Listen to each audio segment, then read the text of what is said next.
Thanos, we're not straying too far from some of the major themes of geopolitics as we now have developments around Finland and Sweden and NATO membership. We've got this inflation story still playing out through the lens of COVID-19 restrictions in China that's destroying demand there, but pressuring the supply chains. And of course, a market that is still very concerned about what the Fed will do along with other central banks.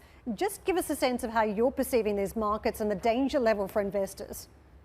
Hi, morning, Karen. Lovely to see you. Indeed, and we have been in a sort of negative environment. As we've discussed before, our view on inflation had been quite hawkish for a while, for a couple of years. We felt the central banks were behind the curve, the Fed was behind the curve, the ECB, the Bank of England, and it took time for them to realize that this is a real inflationary problem.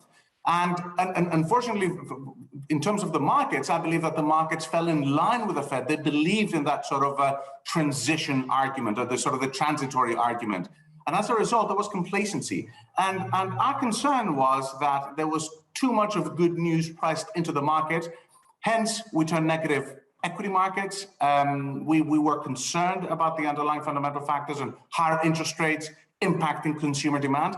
And also more recently, we've also turned negative in the US high yield and European high yield market because of the risks of recession. We believe we are in a recession. Q1 was negative, very highly likely that Q2 is going to be negative in the US, which is the NBR definition of recession. So we maintain cautiousness. And the big question that we are raising ourselves and discussing internally is the Gavi view, because we've been negative in the US treasuries and bonds and gilts for nearly 2.5 years. And the question is, have we reached levels where we should start considering a more neutral outlook? Why?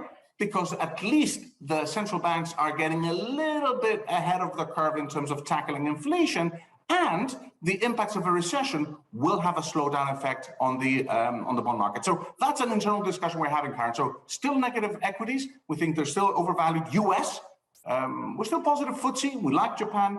But our big question is on the treasuries.